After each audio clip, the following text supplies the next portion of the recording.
So today we're talking about how to do jazz reharmonization. It's Paul Tobey here from jazzmental.com. And yes, you've caught me on a rainy day where we're making this third video because we haven't quite finished our reharmonization of Pure Imagination. So if you missed the first two, we got through the first couple of A's, we got through the bridge, and now we're working on the last A section, and maybe there's a few other adjustments we need to make. So we're going to get to that in just a second.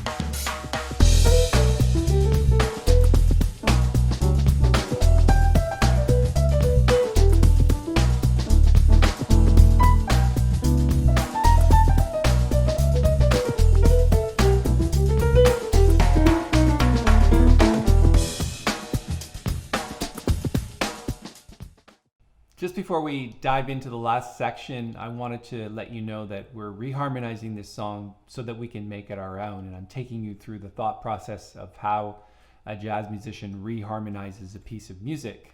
And the whole purpose of that is to own it, take it, make it your own. So the end result of all of this is I'm going to make a lead sheet from the reharmonization, and then we're going to go back in, play it with that reharmonization, maybe make another video, but we're also going to start recording it with bass and drums, and I want to take you through that process as well. So the end result of all of this is going to be what I intend to be a great recording. All right, so let's get back into it. And so we ended up with this line cliche where we're going back into the last A section.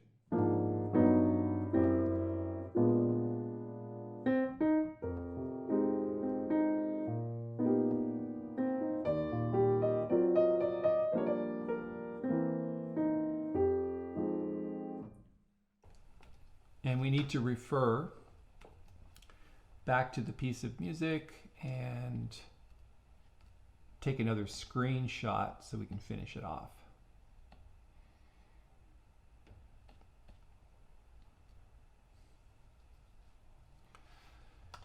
And I think you can see in the last one we changed those chords, and this is all like the first A. So this would be D section.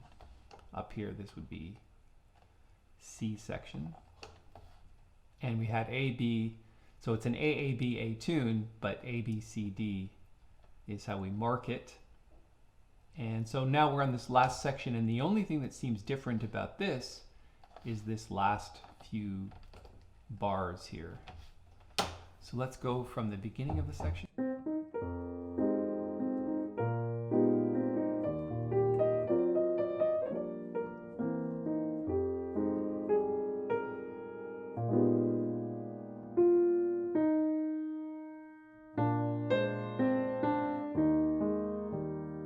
Pretty corny. So we've got lots of notes that we can put chords on.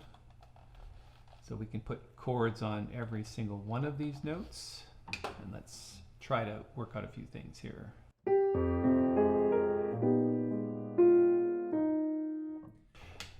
So normally a 3-6, 3, 6, 2, 5 to 1 is a normal ending for jazz players.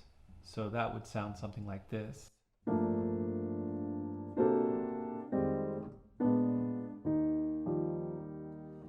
But the bass can descend, so we can use tritone substitutions. So for C, that would be F sharp. So if we started on G, because the melody note is D, so that works well.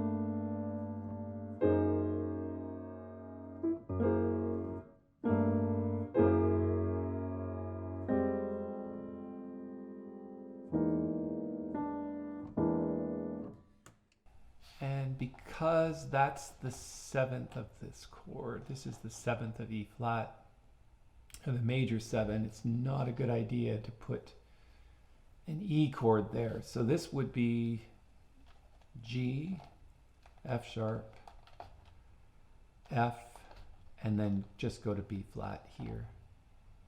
Some kind of B flat chord.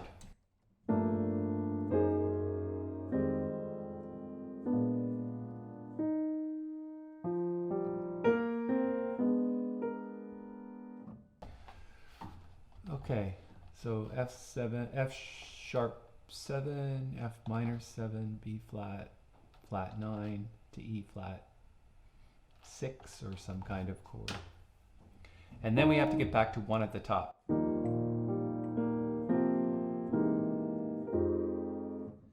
So a turnaround back to the top would be maybe G minor to C, but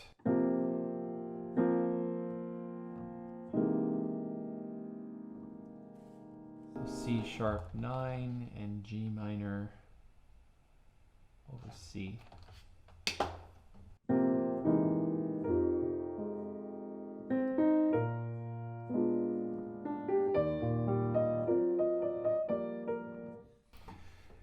Okay, I think we're getting somewhere. So let's do a last pass for the different sections which I've saved.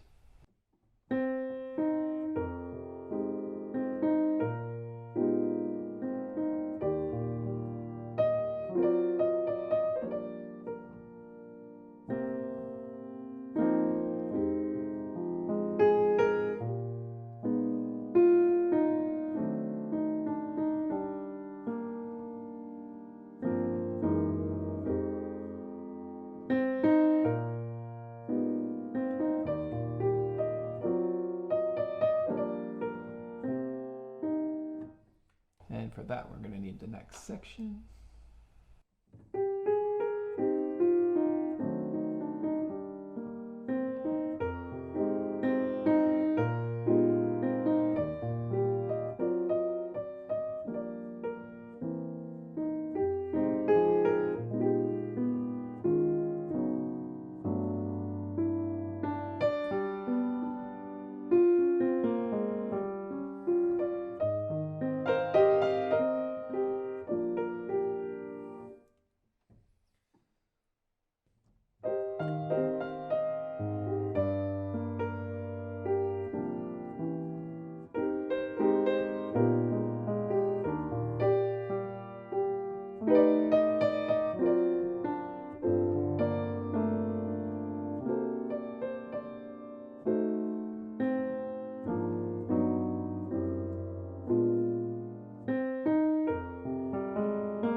Then we need our ending.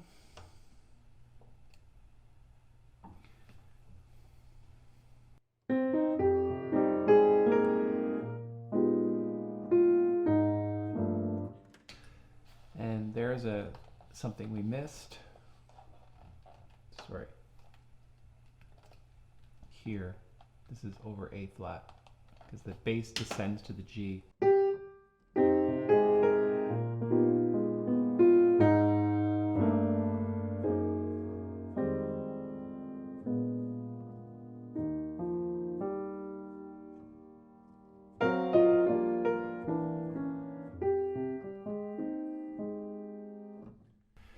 Okay, I think we've done a good job, enough to make a lead sheet out of it. So that's going to be the whole goal, is to transfer all of these changes to a lead sheet, come back and play it again, and then out of that you start to find more opportunities to be creative.